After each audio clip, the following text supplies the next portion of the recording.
This podcast is recorded at the University of Sydney's Camperdown campus, on the land of the Gadigal people of the Eora Nation. They've been discovering and sharing knowledge here for tens of thousands of years.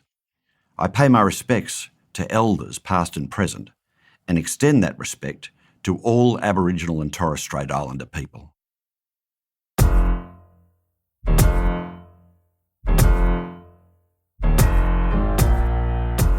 How do you make the big decisions in life? How do you decide how to live? Do you have a life philosophy? When I say the word philosophy, you might think of ancient Greek guys with long beards walking around town asking annoying questions. But what about a philosophy? A way of living well? Do we still have those in the modern age? Professor of Politics and Philosophy, Alex Lefebvre, says most of us in Australia actually share a philosophy, and it's called liberalism. And no, he's not talking about politics. He says liberalism is not only the way of life we all share, but one that we could and should do better. And everybody's talking about Alex at the moment, from the New Yorker to the New York Times. Alex, you've written this wonderful book, Liberalism as a Way of Life, but it starts on Christmas Day at Coogee Beach. Why was that important to you as a Canadian? Thanks, Mark. Thanks for having me. So as you'll tell right away, and as Mark just let the cat out of the bag, I'm Canadian, and I moved to Australia back in 2010. And so for the first several years, what we did is, like any family, we went back home for Christmas. And home for us is Vancouver. You been to Vancouver, Mark? I have. Yeah, so you'll know it's the one temperate part of Canada that's lovely in spring, fall, and summer, but in Christmas it is just sleet and drizzle and sun going down at 3:45. And so at some point we said enough is enough. We're tired of paying 10 grand for this, however delightful our family is. So we stayed put in Sydney. And so in 2016, we went down to Coogee Beach to celebrate a welcome novelty for us, which is Christmas in full summer. Got the flip-flops on. I won't say thongs because I just can't. And there we were, and it was Christmas, and it was a scene like I had never seen before. Thousands upon thousands of partiers. I don't know where all these people came from. I heard whispers of the Irish, but it was just a beach full of beer, bikinis, tattooed flesh.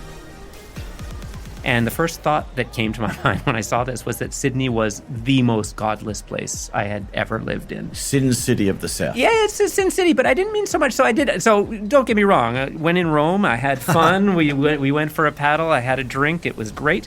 But by godless, I don't mean that it's like depraved or wicked. I mean more that it's at that moment, but maybe more generally, God absent in some important way.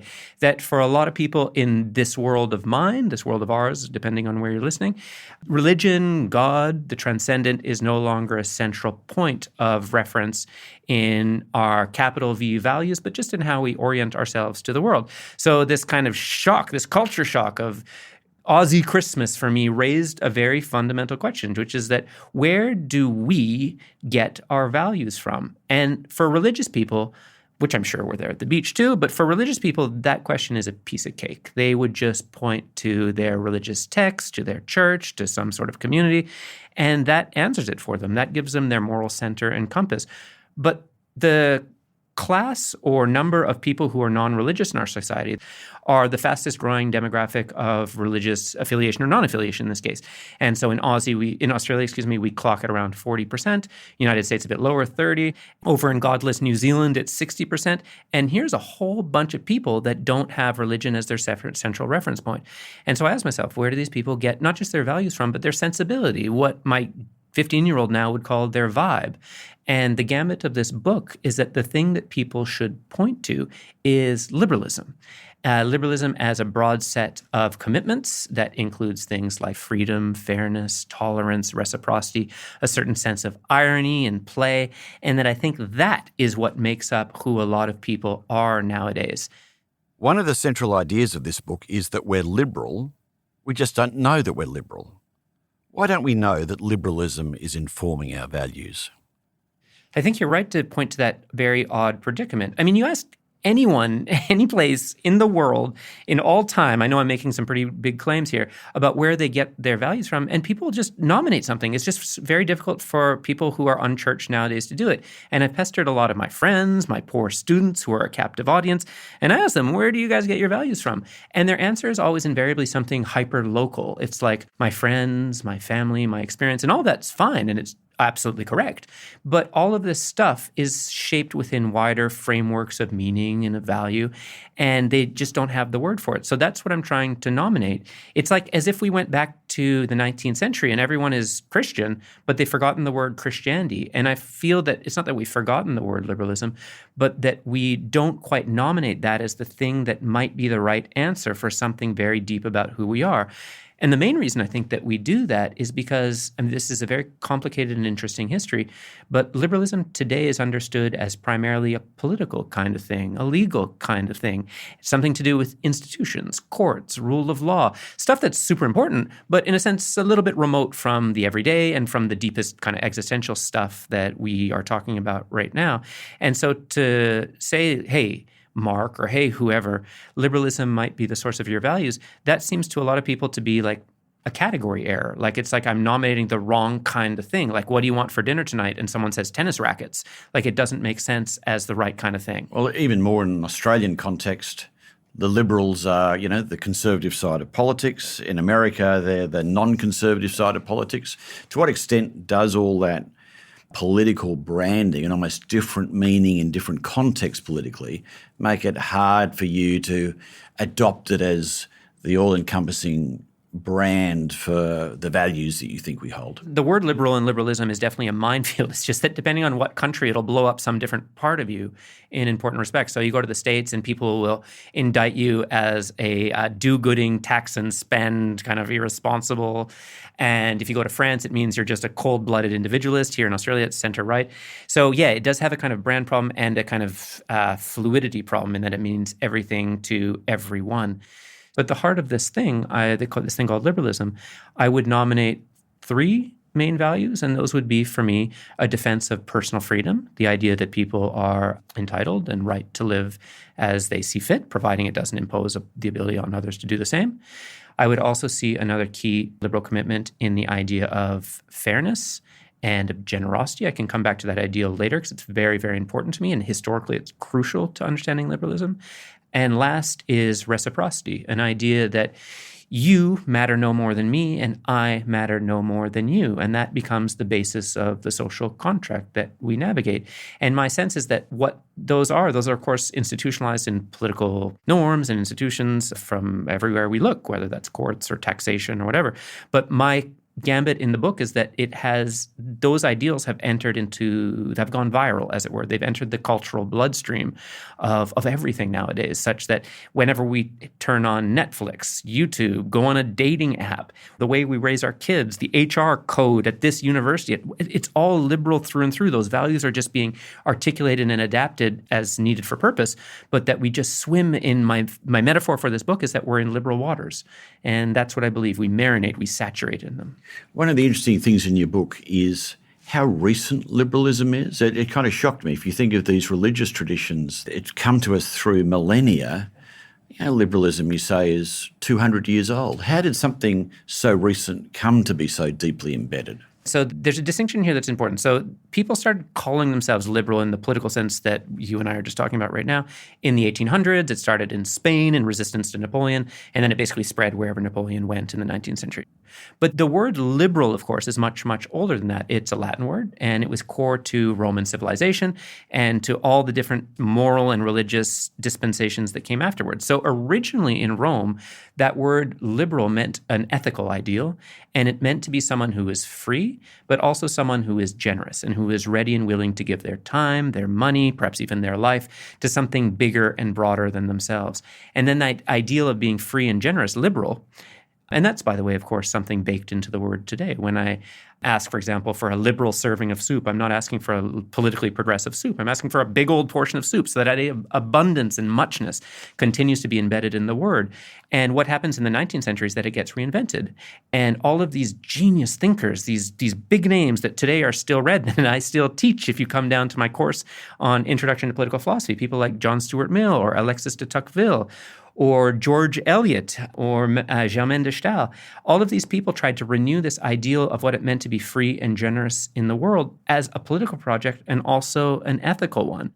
And they looked around the modern world and they saw all of these things that trampled on our ability to be free and tempted us away from our generosity and from a propensity to be giving. So they looked at capitalism as not just causing widespread inequality, but as turning us all into nasty little consumerists that thought only of our material satisfactions.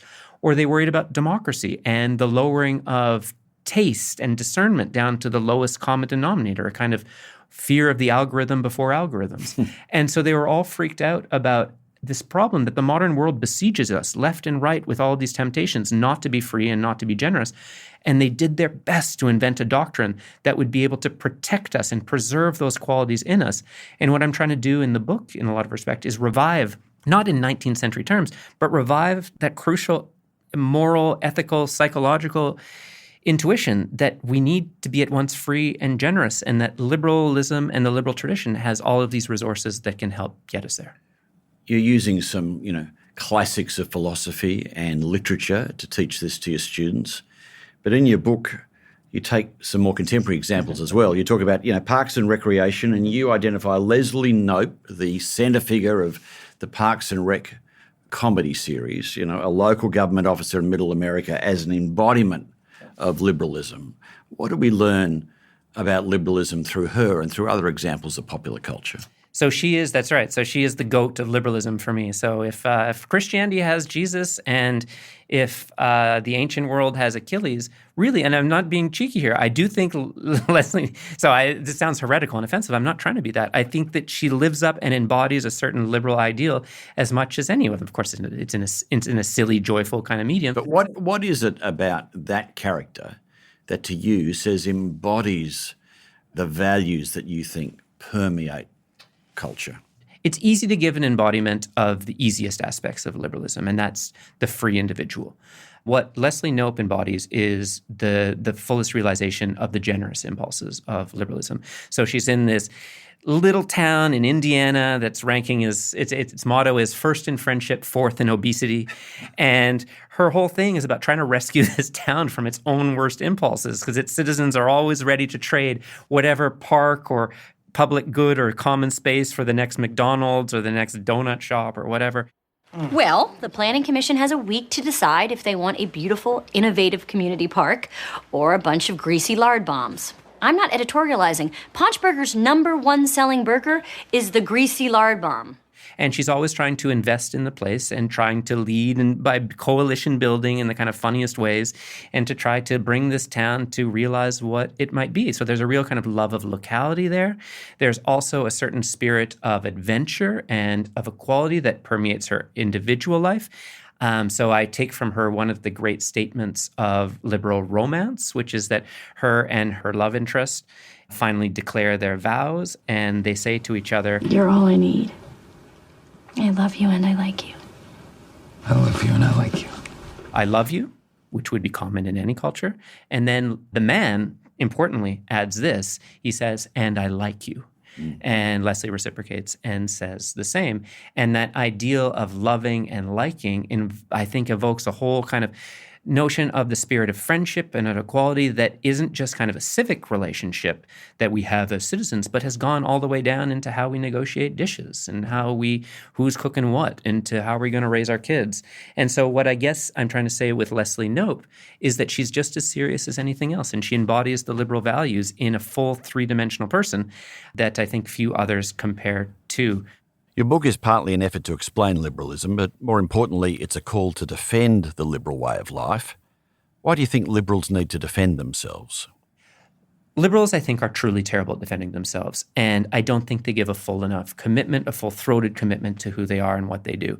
So the opponents of liberalism right now have the front foot. the MAGA movements, the populist movements, the authoritarians. And the reason why, I think, is because they really put at the forefront of their, not just their pitch, but their commitment, the deepest and most inner things about ourselves, our identity, and who we see ourselves as a people. And that's what they're fighting for. They're fighting for something really deep and really personal.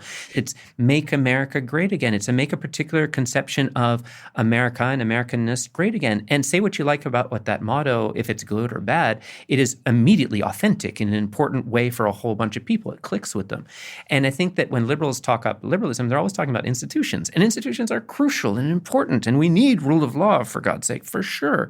But what I'm trying to draw attention to in the book is how our souls might also be at stake, in the sense of, look, if liberalism is the hegemonic morality of our time, and if it's being displaced day by day, chipped away, eroded, then that's something we should put front of center of our pitch to try to defend it and realize what's at stake if we lose this thing. Because I'm telling you, it's not a bunch of courts and judges and politicians. It's something innermost to who we are today. So that's the first reason that liberals don't quite see what liberalism is. The second reason why liberals are bad at defending themselves is they have a terrible track record of living up to their own values. Like any moral doctrine can suffer from this. Name me the Christian who will live up to their Christian values, but name me the liberal that will live up to theirs and who will really live fairly and reciprocally in this world of ours. So critics of liberalism will point at the soaring inequality of our world, or the way in which speech has been weaponized in cancel culture. And they'll rightly round on liberals and say, is that very generous, Alex? Is that very liberal? And the answer is no, of course not. So in a way, liberals failing to live up to their commitments is another way why this doctrine seems so frail and so played out. In a sense, it's a dodge, but I don't think it's totally a dodge to say liberalism hasn't been tried yet, because I think it's true if its principles are genuinely revolutionary and would transform the societies that purport to be liberal. So there are gaps in liberalism. As a liberal yourself, how then do you accommodate those gaps? Are you conscious of areas of outside liberalism that you need to pay attention to and develop in your own value set? Yes, I do think that there are certain human excellences, let's call them virtues, in a simple word, that are undernourished in liberalism and that I do recognize as genuinely important. One of the most important, I think, is self-sacrifice, in the notion of being able to compromise or to not claim an entitlement in order for a greater good. I think in particular, if I can go gloomy here for a moment, I think that one of the main impediments to fixing or improving climate change isn't just capitalism with its consumerism and its aggressive growth. I think it's liberalism. My darling liberalism, I think, is a true liability here, because liberals are terrible at collective action problems. If I don't see my neighbor sacrificing their trip to Bali, well, screw it. I'm not going to sacrifice my trip to Bali. If my neighbor buys a Range Rover, well, that's on the table for me too. And so in this sense, liberals really don't self-sacrifice well and don't refrain from the entitlements that they can claim. And this can lead us into very bad places, I think. So there are challenges with liberalism in dealing with climate change. You'd think that there are other areas as well this might be a challenge, the inequality in society, the growing division in society. Is there a risk then that liberalism might work for me, but it doesn't work for us? And when it comes to the great challenges we face as a society, if we're all acting as good liberals, we're not going to get the solutions that we need. I think that's the right question. I just disagree with the end part of it, which is that I think if we're acting as good liberals, then we would see that our doctrine is composed of what I've been saying, these two parts, which is not just freedom, but also generosity. So the freedom part is easy. It's what we always do. And we can just always claim our own little privileges and then nothing will get solved. It's the generosity part that we need to work on and be willing to forego some of those for great collective goods that are important not to only us, but to future generations. The definition of liberalism that I make fundamental to my book is drawn from the great American philosopher John Rawls. And his notion of it was that a liberal society is a fair system of cooperation from one generation to the next. And so that intergenerational piece is crucial. And to live up to our own liberal values, it's crucial that we preserve the inheritance. Call me a conservative in this respect, that's fine. We preserve that inheritance to future generations. So if we unleash our own little Karen in the sense of that meme, and we claim we always want to speak to the manager, we always want to jump to the front of the line, then I think we're not just doing our kids in, we're doing our own self-identity as liberals in, and we're not realizing the kind of person we aspire to be. So I think it's very easy for liberals to slide into the bad version. But what I'm trying to suggest is that living up to a vocation of oneself as a liberal would take a different direction. And I would add to that, what other solutions do we have? What political solutions would be not poisonous, that would be illiberal? We can't just go authoritarian, and we can't just crib individual liberties widely. Imagine one fine morning, the Australian government saying no more air travel unless for emergencies or unless for essential national purposes. There's no way that can be achieved. So in a sense, I think we are stuck in a liberal rut, and we have to play that hand that we are dealt. That hand is that people understand themselves as free agents. So we have to try to find a way to motivate themselves to dial down their free agency while not directly opposing it, because that is just not a viable political path. People practice their religion, and there are spiritual practices involved in that. Do you practice liberalism? And in a way, should we practice liberalism like people practice a religion? This is a great question. It's a big question. Let me begin with the religion bit. So I've had a fair few reviews of the book saying, you're making liberalism into a religion. And I don't know what to say. I mean, yeah, it's a feature, not a bug. That's what I'm trying to do. I'm trying to suggest that it has the same breadth and depth as historical religions do, and that it can be just as sufficient as those religions. If I had to qualify the idea that liberalism is a religion, I would add that it is religion without transcendence, and the idea that it really takes its what I call horizontal commitments to our fellow creatures very seriously, and that's its core of its morality, but the transcendent dimension to another plane of reality or to a god or to notions of pride being the worst kind of sin, those things drop out. So if you can accept the idea that there can be a religion without transcendence, then I think liberalism could be just what you're looking for. Now, the question as to how we practice it is crucial, because what I really don't want to leave anyone with the impression of is smugness or self-satisfaction. Like if we go home at the end of the day, watch half an hour of Netflix, have a glass of wine, then bang, we're being the best liberal selves we can be. Because I think that, like religion, liberalism is a tremendously demanding moral doctrine that needs kind of daily recommitment to and daily practice of. So religion has all of these techniques that we all know of to do that, whether that's prayer, meditation, confession in some faiths, by which people remind themselves of the most important, and in so doing, find a new way to relate not just to other people, but to themselves as well. They recommit themselves. And so liberalism needs that. And so what I tried to do in the book is try to furnish what I call spiritual exercises for liberalism. And here I'm drawing on a very, very old tradition, a venerable tradition made alive by one of my favorite philosophers. If you're interested in some gorgeous, accessible philosophy, dear listeners, I suggest you read Pierre Hadot, Hadot, and he is the philosopher most responsible for bringing back a notion of philosophy not just as an academic pursuit, but as a way of life, as a living doctrine. And what Hadot does is he looks back to ancient philosophy. And ancient philosophers had a totally different conception of what philosophy meant than we moderns. So we moderns think of philosophy as totally abstract, systematic theories of knowledge that you try to pose really big questions about and find really big abstract answers. What is the nature of the reality? How do I know stuff? Et cetera, et cetera. Now, ancient philosophers asked those really fundamental questions too, but it was in service of something else, not just knowledge in and of itself, but a commitment to live a certain sort of way. And so philosophy, as I'm sure everyone knows, means a love of wisdom.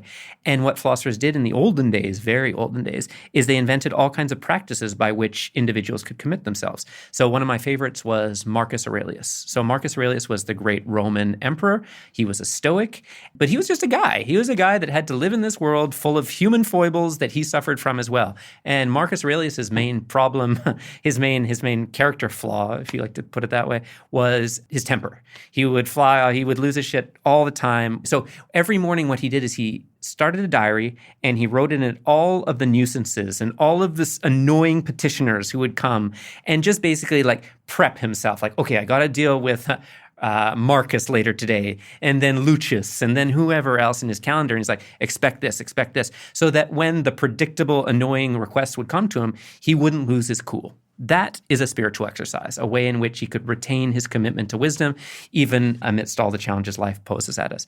Now, what I tried to do in my book, I don't have Marcus's full registry of exercises, but I try to come up with a handful of them in which my readers can take upon themselves at any time of the day, really to try to remind themselves of their deepest moral commitments. And for this, I draw on the philosopher John Rawls, and I try to read some of his ideas in that light.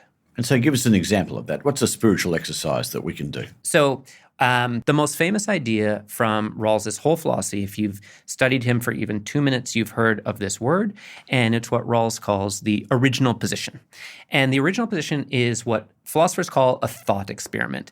It's an artificial little construction that allows you to isolate something important about your thinking.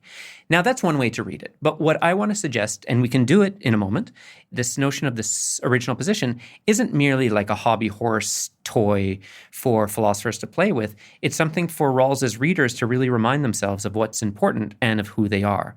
So the original position takes the form of a set of steps, and we can do it right now if you like. It begins with Rawls essentially assigning you a task, and he's asking his readers to try to come up with the fundamental principles, the fundamental rules of justice, let's say, for their society. And he's saying, okay, Mark, you're being the reader here of Rawls, get to it. Try to come up with the basic principles, not the form of government, not the Constitution, but the absolutely fundamental bedrock moral principles that should organize our society. And he's like, have at it, Mark.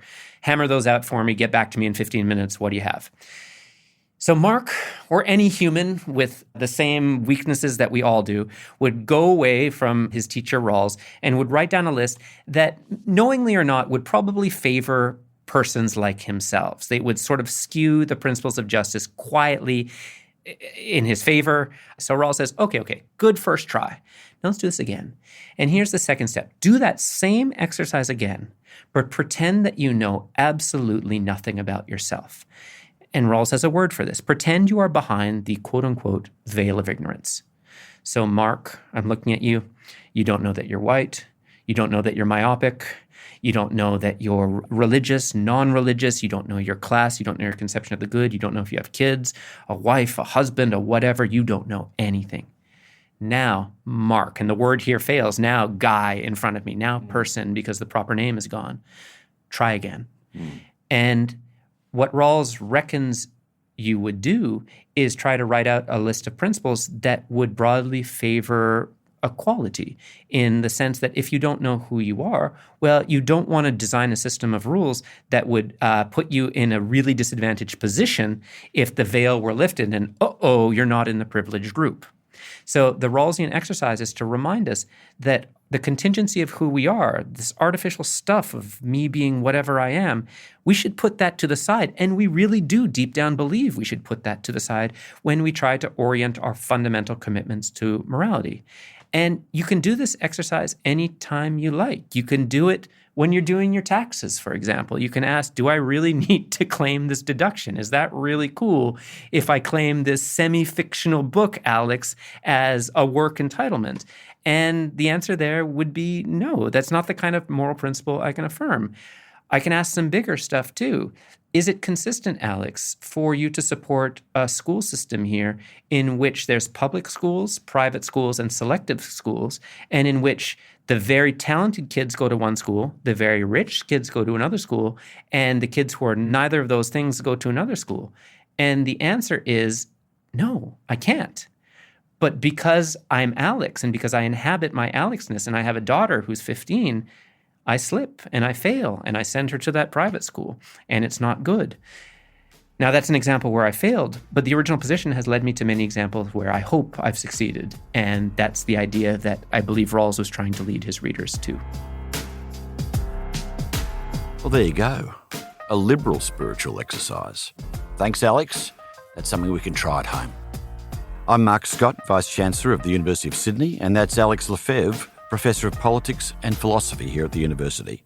And Alex's book is called Liberalism as a Way of Life, and it's available now. I also spoke with Alex at a recent Sydney Ideas Live event. If you'd like to watch Alex's full talk or sign up for future live events, you'll find a link in the show notes. The Solutionist is a podcast from the University of Sydney, produced by Dead Set Studios. This episode was recorded at the Faculty of Arts and Social Sciences Media Room, and our thanks to the technical staff here.